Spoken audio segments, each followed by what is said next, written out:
Hello everyone, welcome to this episode. In this episode of MySQL, we are going to have a look at the concept of foreign key. We are going to see how referential integrity is enforced by means of foreign keys in any table. So let us get started. Suppose we have two tables, customers and orders, and there is one-to-many mapping between customers and orders. So for a single customer, there could be multiple orders. One single customer can place multiple orders. So here we have a field known as customer number. It is the primary key of this customers table. And we also have customer number in the orders table. And that customer number refers to the customer numbers here in the customers table. So the customer number column in the orders refers to the customer number column in the customers table. So this is known as foreign key. So we can say the customer number from customers table is the foreign key of orders table. So there can be multiple foreign keys. I mean, orders could be connected to multiple customers and multiple tables also. Okay. But in this particular example, it is going to be very simple. We have one-to-many relationship between customers and orders. So now here, as I told you already, that customer number is the foreign key for orders. And the customer table is known as the parent table and orders table is known as child table. And the records in the customers table, they are known as parent records, and here we know them as child records in the orders table. So for one parent, there could be multiple children. So one customer can place multiple orders, which is what it means. Now there are various ways we can have this foreign key or referential integrity constraint. So this is an example where we are referring to some other columns from some other table. Now we can also refer to a column in the same table itself. So let us see that example. So I'll close this and I'll open another example. So here in this employees table, this office code is referring to the employee number. Another example I can tell you is that manager ID. So all the managers are employees. So every employee number will have one manager ID, and that manager ID could be referring to the employee number. So this is the example of self-referencing foreign key. Okay, so this foreign key is referring to another column in the same table. So now we are going to understand how to create the foreign key constraint on any database. So let us get started. So here I have already opened an instance of a connection to MySQL database, and I have already jotted down all the code that is required for demonstrating this foreign key functionality. Now we can understand how the foreign key exactly works. So in case you are willing to download the code, you can find the link in the description section of this video. And in case you want to download the figures also, both the figures, customer orders and employee.png, both the figures are also available for download.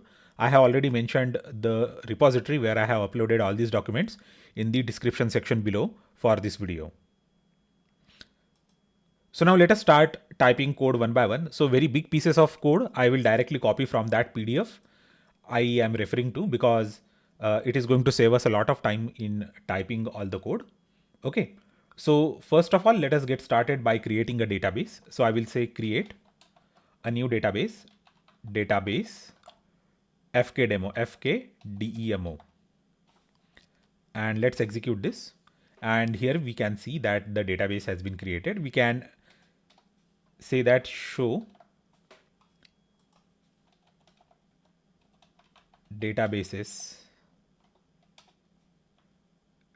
Okay, so here we can see the databases. We can see that fkdemo is in the output. So let me increase the size of output. Is it possible?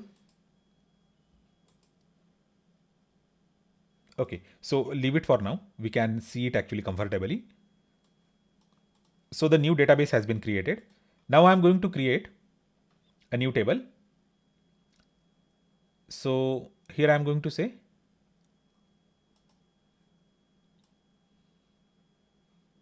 I'll copy this and I'm going to create a table known as categories.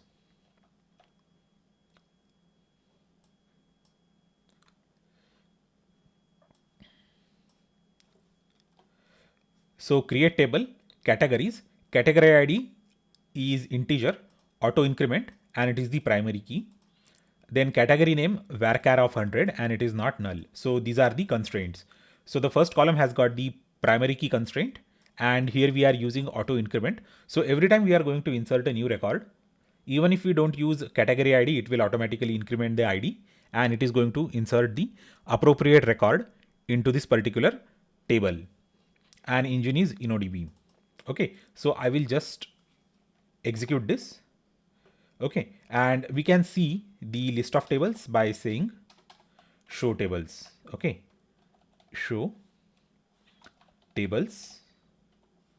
Let's execute it. And here we have the tables. Okay, and probably our table name is categories, right? So here we have the categories table. Now let us go ahead and create the table product. So this is the code for creating the product table. So let me copy it and paste it in our workbench. And then I'm going to explain you everything. Okay. And here we have the code for create table. So we can see product ID, integer, auto increment, primary key. So it is an integer type. It has auto increment feature enabled and it is the primary key. Then product name is varchar of 100 and it is not going to be null. Category ID is an integer and constraint is fk category is the name of the constraint. Foreign key is category ID and references categories of category ID. So here we are supposed to refer all the columns that are going to act as foreign key. So here the category ID is the foreign key and it refers to the category ID in the categories table. So that is how we can define a foreign key constraint in a table. So I'm going to select this entire code and I'm going to execute this. Okay, so it has created the foreign key. Now let us see how we can illustrate the restrict action. I'm going to try to insert some data into the categories table. Okay, so let us say insert into categories, category name, and we are going to decide the values to be inserted. Okay, I'm going to say values.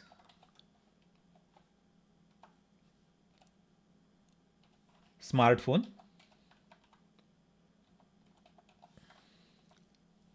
comma, smartwatch, smartwatch. And we are going to insert these two values. And anyway, category ID thing is auto increment, correct? It is an integer and it is auto increment.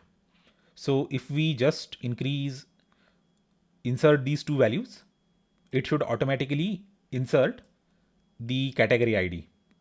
So let's execute them. Okay, so it says that the column count doesn't match. This is because I have committed a small mistake and let us try to rectify it. It is not a big mistake. Okay, and here if I say something like this, then let's execute it and it should run without any issues. So it says that 2 rows affected. Okay, and none of them is duplicate and there are no warnings. Okay, so here in the end you can see all the status. So it has inserted 2 records into our categories table and let us say select star from categories, categories. Now we are going to see if the records are inserted into the table. And if I execute this, this is the output. So here we have category ID and here we have the category name. So this is 1 and this is 2. Okay. And the category ID has been automatically inserted and incremented as per number of records. Now I'm going to say, like, let us go ahead and insert into the products table. So we are going to refer two columns, product name and category ID. I'm going to say insert into products, product name, comma, category ID.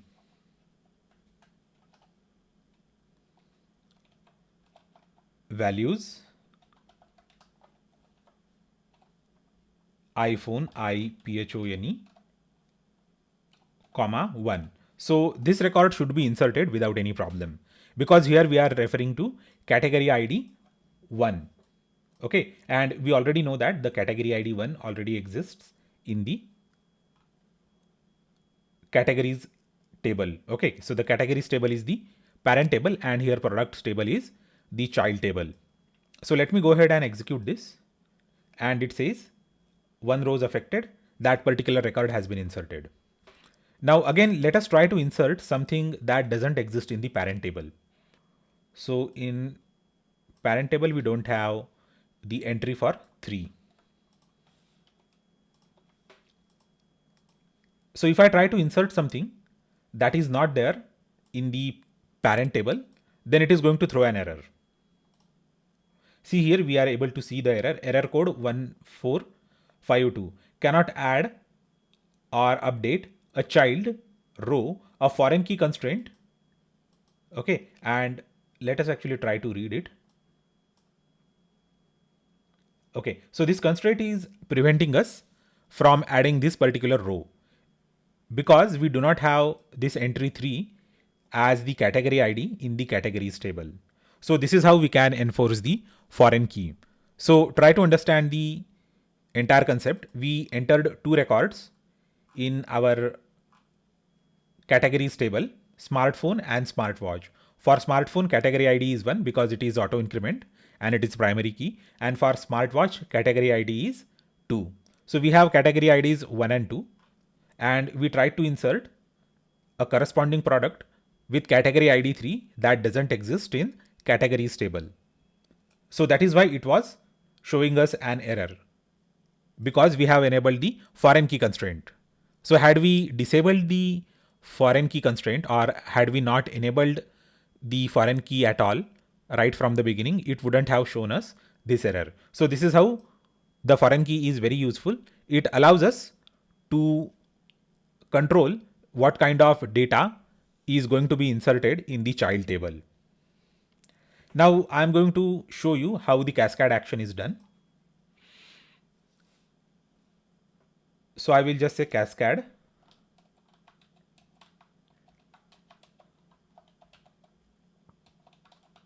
Cascade action demo. So this is for the comment. So if I execute it, it shouldn't actually throw any error because this is a comment. So double hyphen means comment.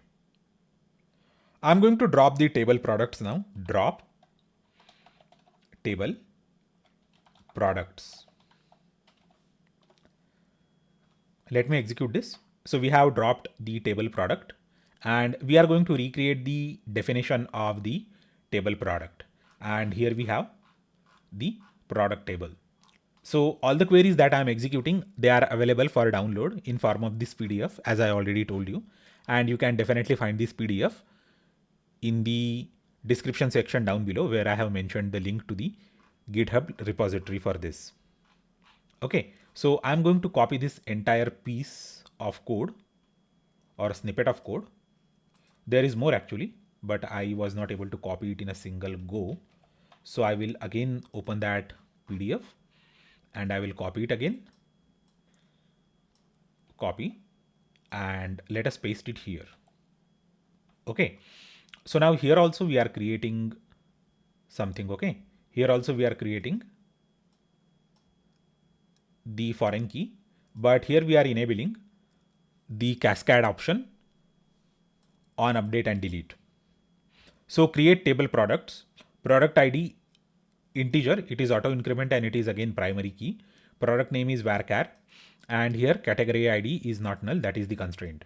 Now again we are creating the constraint with the same syntax, references, categories and category ID, but on update cascade and on delete cascade. It means that whenever we are going to update the data in the parent table, it is going to update the data in the child table, corresponding data in the child table, and whenever we are going to delete the record from the parent table, it is also going to delete the record from the child table in the cascade fashion. So it can be demonstrated quickly. So let me execute this. And we are going to insert some more data now into the products table. So here we have recreated the definition of the products table, not the categories table. Categories table is as it is.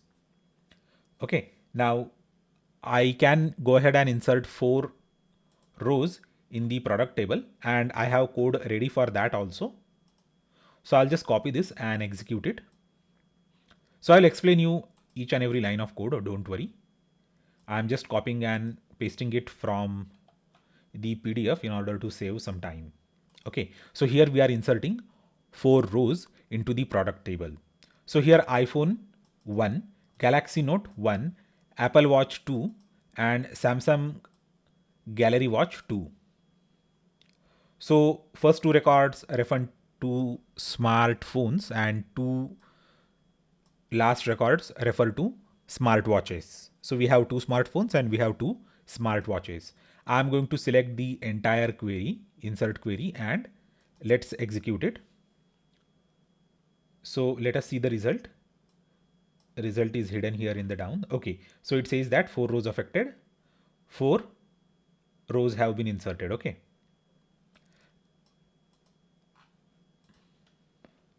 Now let us select all the rows from the products. So I just want to make sure. Select star from products. And if I execute this, here we have all the 4 rows from the products. 1, 2, 3, 4, iPhone, Galaxy Note, Apple Watch, and Samsung Gallery Watch. And here we are referring to the category ID 1 and 2. And it is referring to the category ID 1 and 2 in the categories table.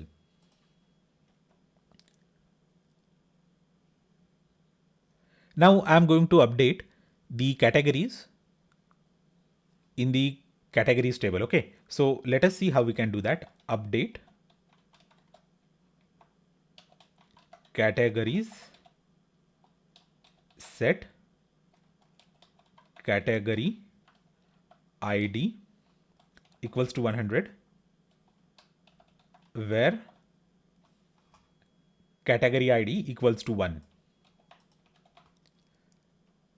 Fine. So I will just go ahead and update all the category IDs where category ID equals to 1. So I'm going to set all those category IDs equals to 100. So before moving forward, we will just run a single query. Select star from categories. So here we can see 1 smartphone and 2 smartwatch. So we are yet to execute the update query. Now after executing the update query, it says 2 rows affected down below here. Okay, 2 rows affected. So I'm going to clear it actually. Okay, so 2 rows were affected, and again I'm going to select it. And if I execute this, okay, sorry. So I think we should execute this query singly. Okay, so it is saying now 2 smartwatch and 100 smartphone. Because of this update query, we are getting 100 in the category ID for smartphone. So that particular record has been updated. And since we had actually enabled cascade on update cascade, in the child table also, that is product table, both the records are updated. Let us see. See here, the category ID of iPhone and Galaxy Note is 100. Okay, so for phones, we have updated the category. Now we can also delete from the categories. So now again, let us select the data from categories like this. Okay. We are now going to delete this particular record, and that is also very easy.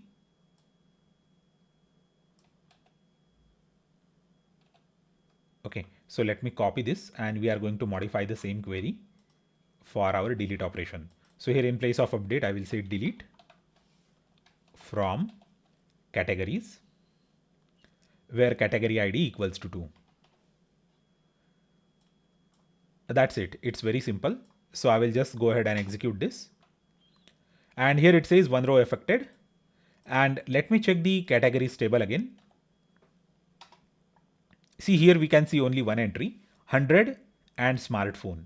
Now let us check the products table. It should have only 2 rows by my calculation. It should have only 2 rows corresponding to 100 category ID. So let us see.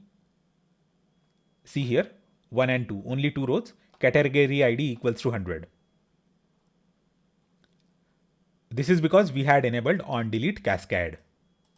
Okay, so this is how the cascading operation happens when we enable the cascading for any foreign key constraint. Now let us go ahead and see what more is there to come. Now we are also going to now check the null action.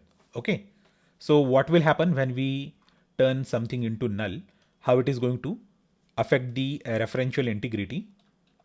Set null action. So let us drop both the tables. Drop table if exists categories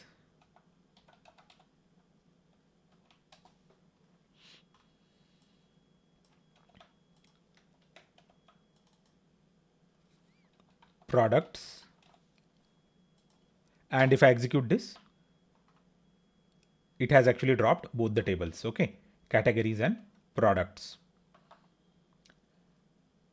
So now let us go ahead and create categories and products table again.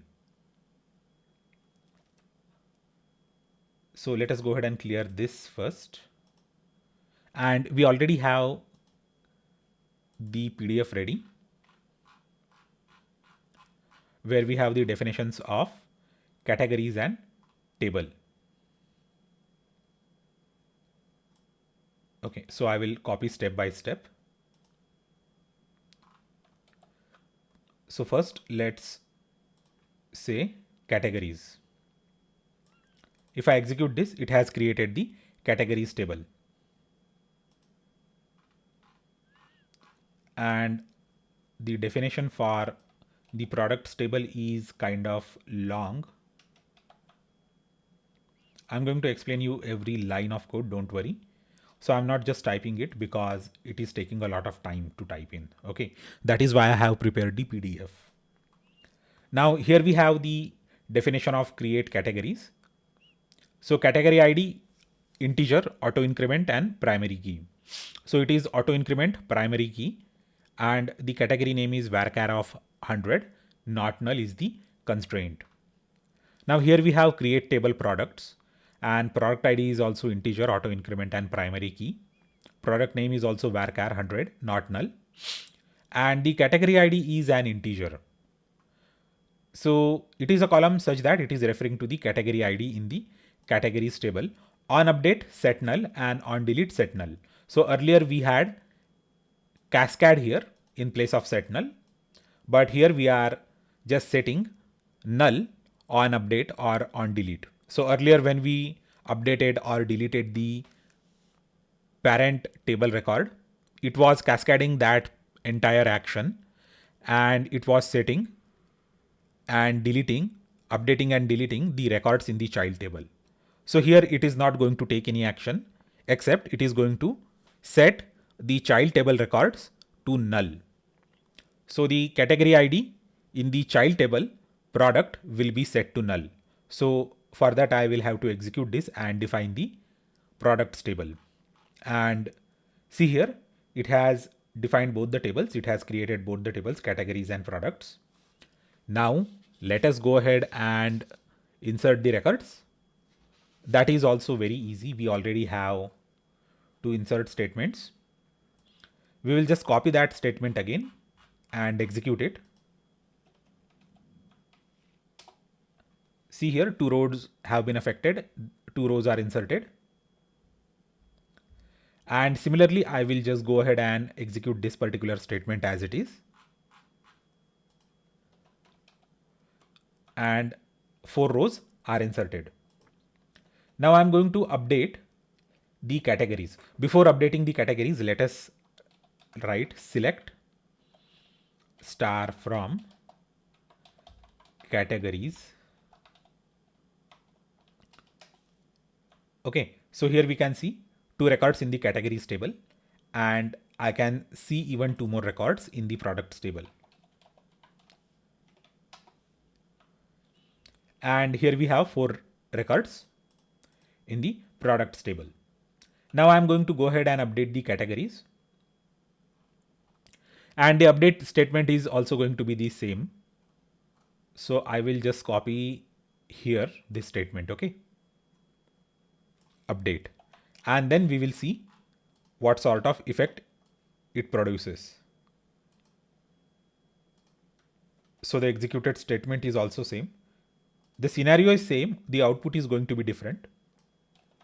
So first let us check the categories table. Obviously there will be only two records, and one record is affected. It has been set to 100 for the column category ID. And here in the products, the corresponding column in the corresponding rows has been set to null. See here we can see null. Okay, because the original category ID has been updated in the parent table. Similarly, if I just go ahead and delete the parent record like this, okay, delete from categories where category ID equals to 2.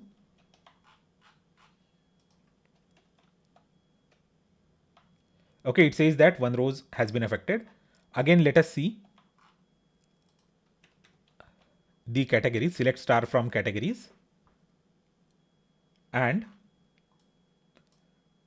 there is only one record in the categories table, that is 100. And here, rest of the two records have also been set to null. So this is all happening because we have said on update set null and on delete set null. So these update and delete operations, they refer to the update and delete operations in the records in the parent table. And set null part refers to what to do. Set null or this cascade part, both the parts refer to what is to be done to the child record. So this is how we can handle using cascade and set null. And we can also drop the foreign key constraints, and that is also quite easy. Let us see the syntax for that. I will just say drop fk constraint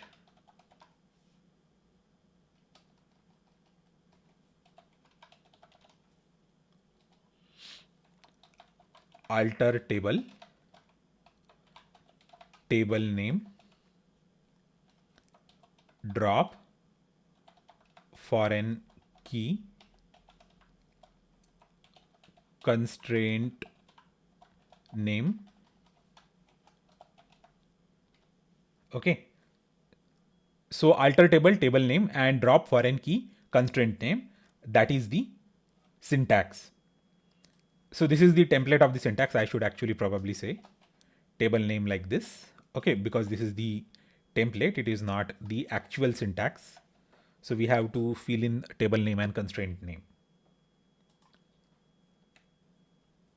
So I can just see the definition, show create table products, and it is going to show us the definition of products table. Okay, so here we have primary key, and we should also have an entry for foreign key. Okay, and Yeah, here we have key fk underscore something. Okay, so I'm not actually able to expand it further. Let us try to expand it. So is it possible to close this somehow? So here we can actually see that thing. I'm not sure actually how it is to be expanded, but here we can see the foreign key, or if I hover it over here, here we can see the key fk category. Okay, in the that tooltip text we can see the definition for the foreign key. So here key fk underscore category and category id, that is the foreign key. Now the intention of the entire exercise is that if I say alter table products and fk underscore category, fk underscore category. So fk underscore category is the name of the foreign key, and if I just execute this query, it is going to drop that particular foreign key. So if I copy this and if I paste it, and again if I execute it, it is going to create the same thing. Okay, so it has actually dropped the foreign key fk underscore category from this particular table. Okay, so if I execute this again, right, it is actually showing us the issue because can't drop check that column key exists. It means that the key has already been dropped from that particular column and the table definition. So this is how we can drop the foreign key constraint from any table. So I hope that you have understood all the episode where we are discussing the foreign key in detail. We have seen that the table where the original column is known as the parent table, and the table from which we are referring to that original table, it is known as child table. And we have seen what to do on delete and update. We can either cascade that entire chain of columns, or we can set the columns in the child table to null. It is up to us what to do. So this was a detailed episode on the foreign key. In case you have any questions or queries, do let me know all those questions and queries in the comment section. In case you want to download the code, check out the description section down below where I have mentioned the repository of the code and all the images. Thanks a lot for watching this episode. Do let me know if you have any questions. Thanks a lot once again, and I will see you next time.